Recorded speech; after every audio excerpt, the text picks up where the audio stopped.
할렐루야. 반갑습니다.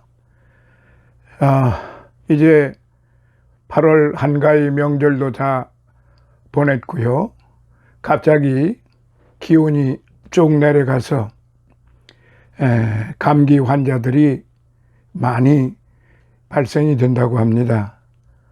오늘 우리 성도님들께서 각자 감기에 조심하시고, 여전히 코로나와 독감이 횡행하고 있기 때문에 서로 주의하고 조심들 하셔야 하겠습니다.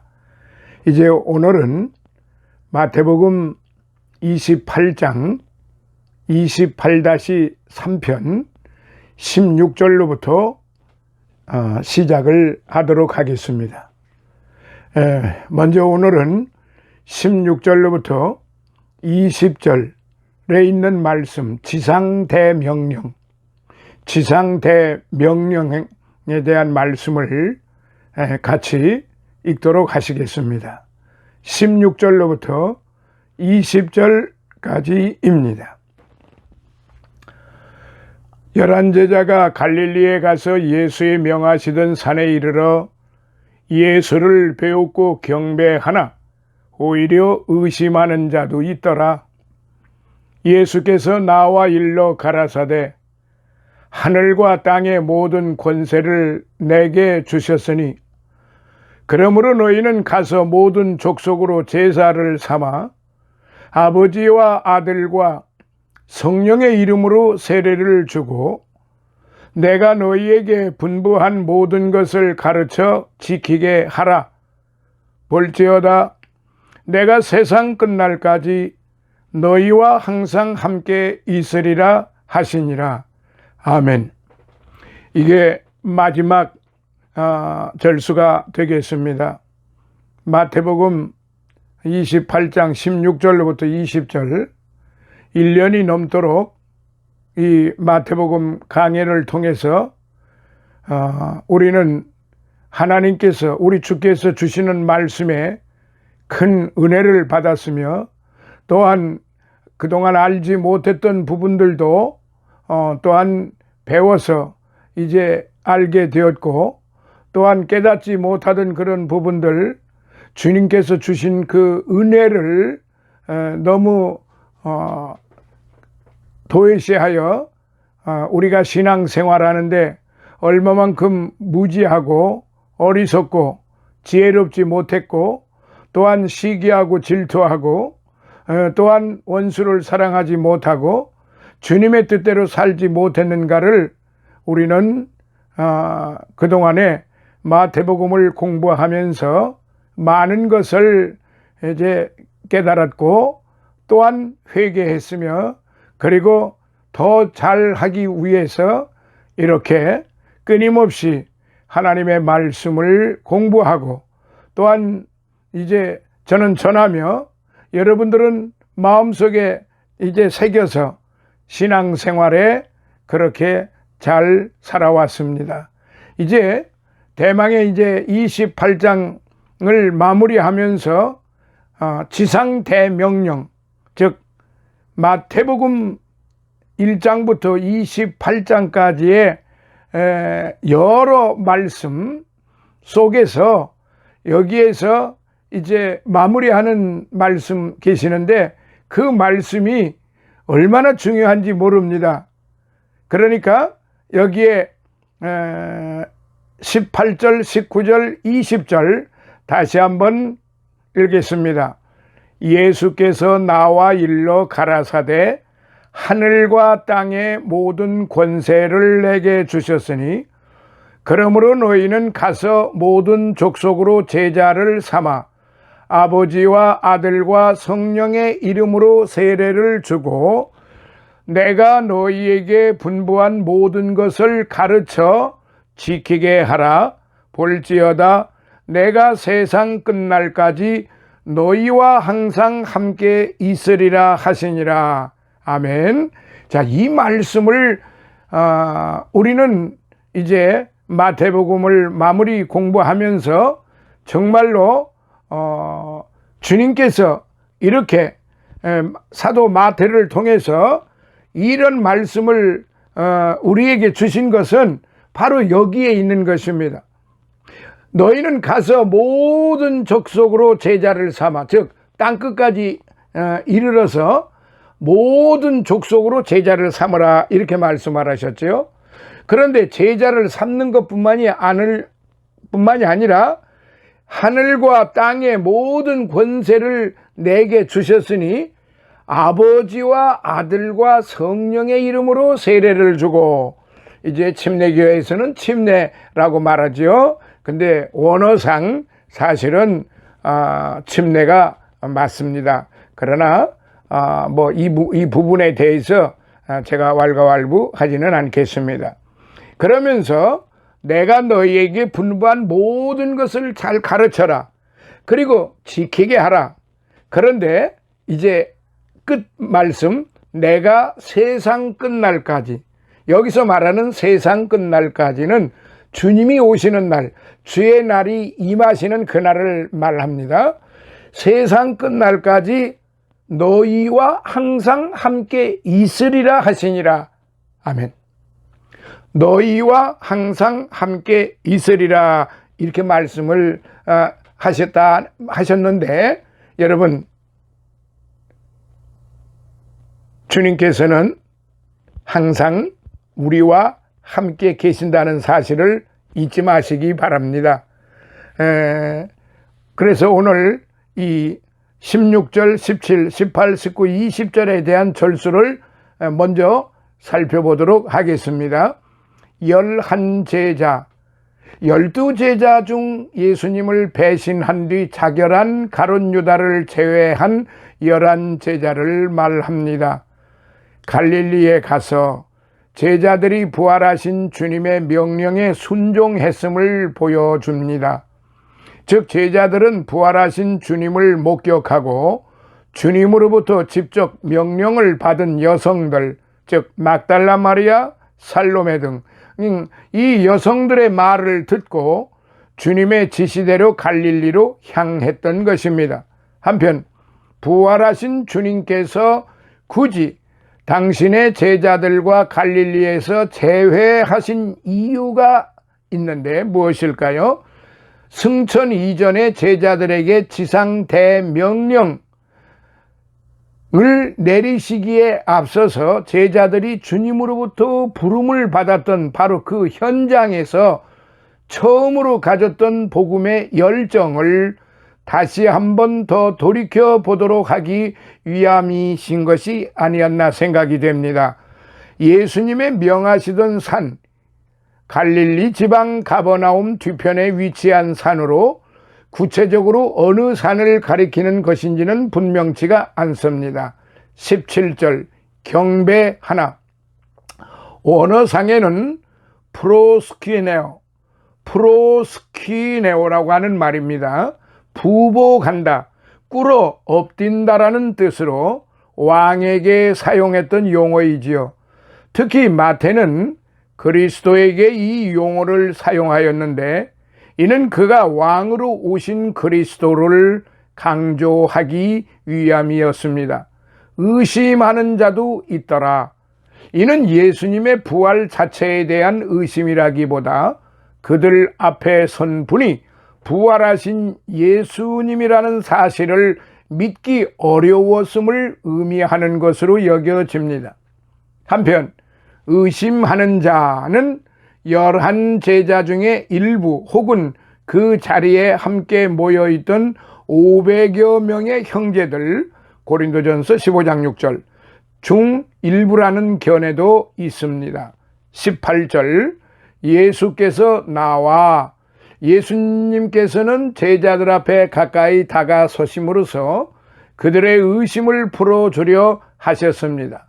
하늘과 땅의 모든 권세, 일찍이 예수님께 만물을 다스리는 권세가 주어졌으나 마태복음 11장 27절 십자가 죽음을 이기고 부활하신 후에는 육의 속박에 아무런 구애됨이 없이 이러한 권세를 행사할 수 있게 되었습니다.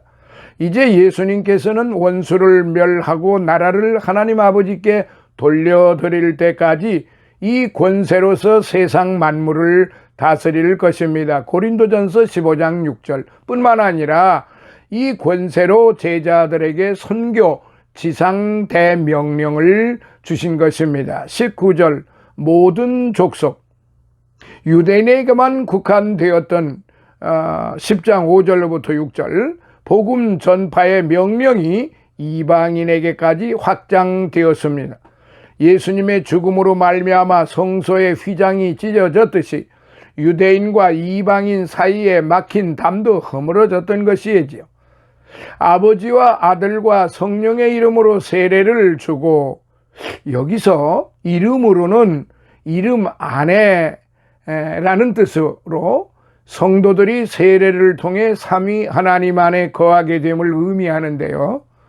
성삼위 하나님의 이름으로 세례받는 자는 창조주 하나님을 아버지로 고백하며 그의 외아들 그리스도를 구속의 주로 인정하고 성령을 통해 주어지는 위로와 기쁨 가운데 살아가게 되었던 것입니다.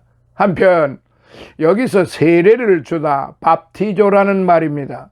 밥티조라는 말은 물에 담그다는 의미입니다. 그래서 침례주의자들은 이 말을 근거로 하여 세례는 반드시 물에 잠그는 형태를 취해야 한다고 주장하기도 합니다. 그러나 이 단어는 물로 씻는다는 의미도 가지고 있습니다.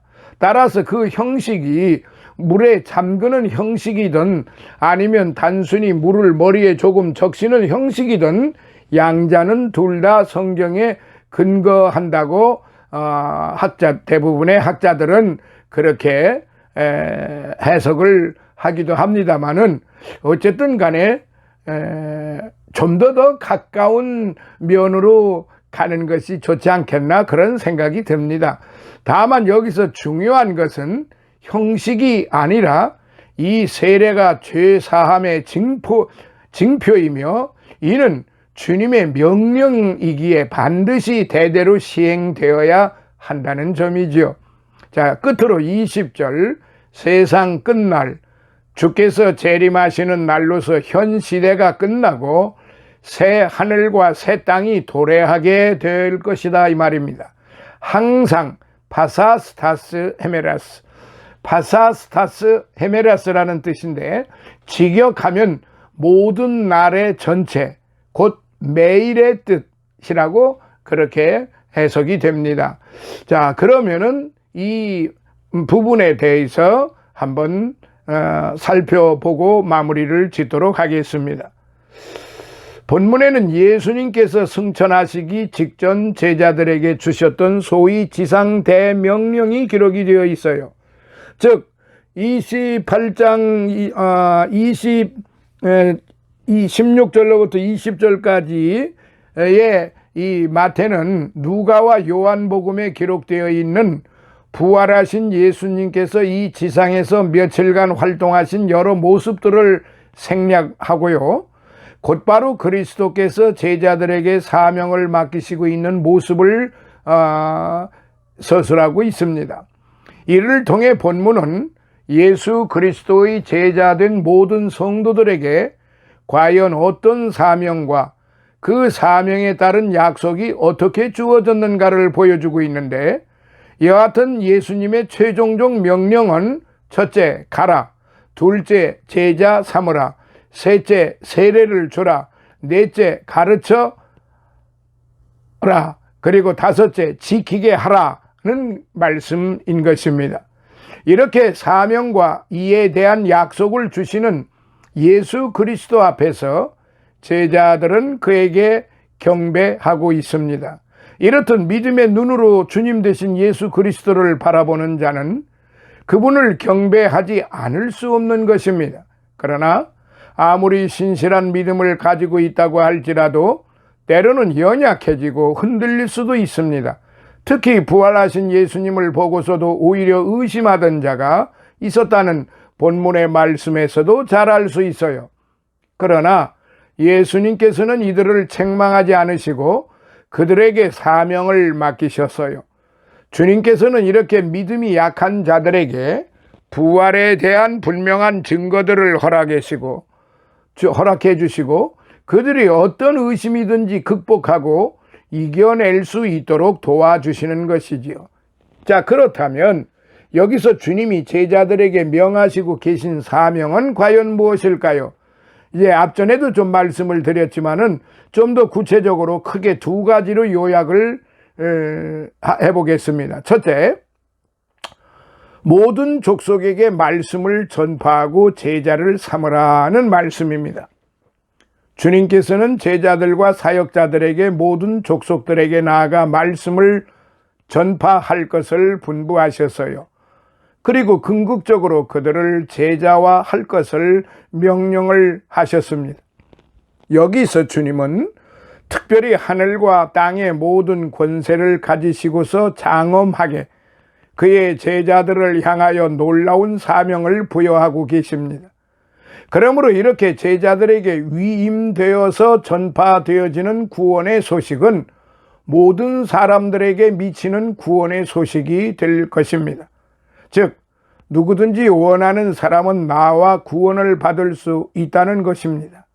따라서 우리는 여기에서 어떤 사람이든지 예수님께로 나오기만 하면 주님께서는 그 사람을 기쁘게 맞아 주신다는 사실을 깨달을 수 있습니다.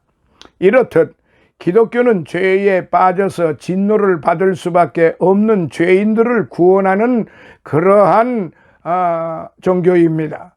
따라서 우리 그리스도인들에게는 항상 자신이 얼마나 크나큰 죄인이었던가를 분명히 깨닫고 인정하는 죄인의식이 요구되는 것입니다. 그리고 우리는 항상 예수 그리스도의 대속을 통하여 구원을 얻게 되었음을 깊이 감사해야 하고 찬양해야 되고 헌신해야 되고 충성을 다해야 되고 주님이 말씀하신 대로 구제해야 되고 봉사해야 되고 말씀을 잘 전해야 되고 가르쳐야 되고 지키게 해야 한다는 것이지요.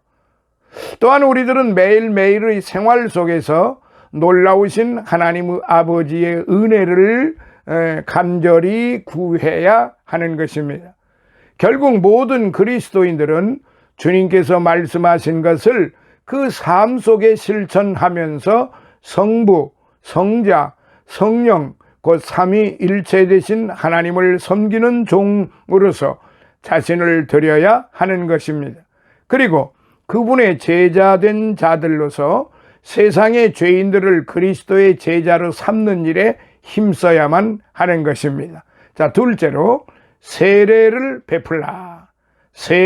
베풀라라는 말씀입니다. 주님께서는 또한 제자들에게 세례 줄 것을 분부하셨는데요. 여기서 세례라고 하는 것은 성령으로 말미암아 죄사함을 받고 거룩하게 되었다고 하는 외형적인 상징입니다. 즉 세례는 믿는 사람들이 이제는 의롭게 되었다고 하는 것을 확증하고 증거하는 것입니다. 그러므로 그리스도인들인 우리들은 자신을 돌아보아 우리가 과연 실제로 죄에 대하여 죽고 의에 대하여 새롭게 살게 되는 내면의 영적인 은혜를 받았는지 살펴보아야 합니다. 로마서 8장 10절.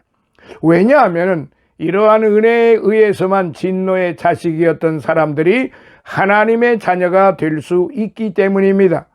한편 주님께서는 마지막으로 제자들에게 세상 끝날까지 항상 함께 있으리라고 약속하여 주셨어요. 그러므로 진정으로 주님을 믿는 사람들은 매일매일 항상 주님과 함께 살아간다는 것을 기억해야 합니다. 우리 주님 예수께서는 하루도 한 시간도 빠짐없이 항상 그의 교회와 사역자들에게 함께하고 계신 것입니다. 만일 주님께서 함께 계시지 않는다면 그들은 아무것도 할 수 없을 것입니다. 요한복음 15장 4절. 그러므로 이스라엘의 하나님 곧 우리의 구원자이신 주님은 때때로 은밀하게 숨어 계시는 분이시지만 결코 멀리 계신 분은 아니십니다. 특별히 여기에서 우리들은 이와 같은 약속의 말씀에 아멘이라는 말이 확증적으로 덧붙여져 있음을 주시해야 합니다. 즉 이는 확실히 예수님께서는 우리와 함께 계실 것이고 주님을 사랑하는 모든 그의 백성들에게 함께 하실 것이라는 의미입니다. 따라서 주님의 은혜로우신 얼굴은 항상 우리들에게 비추어질 것입니다. 그리하여 예수 그리스도의 주 되심은 온 세상에 널리 알려지게 될 것이고, 구원하는 그 능력이 모든 민족들 가운데 널리 알려지게 될 것입니다. 우리는 이 말씀을 결단코 우리 마음속에서 멀어지게 해서는 안 됩니다. 이 말씀이 항상 우리 마음속에서 살아서 움직여야만 되는 것입니다. 왜냐? 주님이 나와 함께 계시겠다고 그러지 않으셨어요? 주님은 항상 나와 동행을 하고 계십니다. 주님은 우리와 항상 동행하고 계십니다. 여러분들의 일거수일투족을 다 불꽃 같은 눈초리로 감찰하고 계십니다. 내려다 보고 계십니다. 그러면서 때로는 같이 안 슬퍼하시며 같이 기뻐하시며 그야말로 주님은 늘 우리와 동행을 하시면서 우리의 삶을 이끌어 주시고 보호하여 주시고 존귀하게 만들어 주신다는 사실입니다. 이 말씀을 결단코 잊지 마시고 하나님 앞에나 사람 앞에나 부끄러움이 없는, 정말로 이제 이 마태복음을 다 마치는 과정에 있어서 정말로 하나님을 영화롭게 해드리는 저와 여러분들이 되시기를 예수님 이름으로 축원합니다. 할렐루야. 감사합니다. 이제 다음 시간은 28장을 전체적으로 다시 한번 총정리를 하면서 마무리를 짓도록 그렇게 하겠습니다. 이제 본문 공부는 여기서 마치게 되겠습니다. 그동안 참으로 오랜 시간 동안 함께 해주신 우리 모든 성도님들께 진심으로 감사와 또한 그 고마움을 전해드립니다. 고맙습니다. 할렐루야.